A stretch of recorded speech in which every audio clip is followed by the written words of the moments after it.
Okay,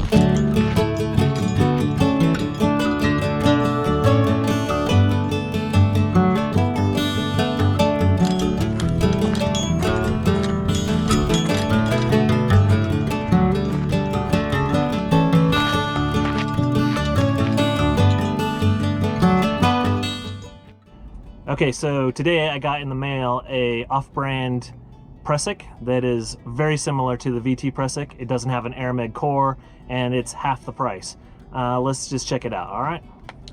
Okay, so let's tie that Prusik. Here is our loop. We just go once around, twice around, minimum. This one we can actually go 3 around and make this all neat.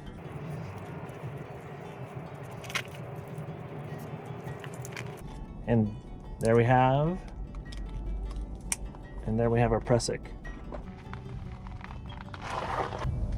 This piece of cord could also be tied in a valve de 10 truss, or VT. We do 3 nice loops. It's pretty stiff. And then we readjust them so that my ends are even. And then I do our crisscross as neatly as possible.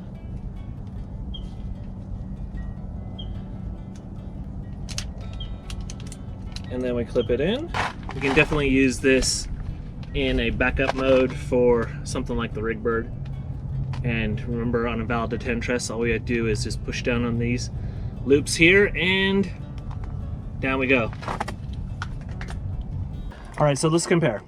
This is a Bluewater VT Prusik, and the reason it's called VT Prusik is because Bluewater, Rich Carlson, who designed it, said that it could be a Prusik or been used in a valve de 10 truss. We've gotten tons of comments about how this is not a Prusik when you tie it in the VT portion, and VT is not a Prusik at all, and blah blah blah blah blah blah. So what happened was they took the words VT, or valve de 10 truss, and Prusik and put them together, which made the VT Prusik. And what makes this thing special in comparison to this $10 one is it has an aramid sheath on it, which makes it a lot more heat resistant. And so for the $30 that it costs, it'll most likely outlive this one that costs 10. But there you have it. So if you want to go cheap, Amazon, between 9 and 10 bucks. If you want to go for durability and totally awesome, you got the Bluewater VT Prusik, not to be confused with the fact that it's a VT and a Prusik, for $29. All right, thanks for watching. If you like us reviewing some cheap gear that you can find on Amazon and other places, let us know in the comments below, and we hope we catch you next time.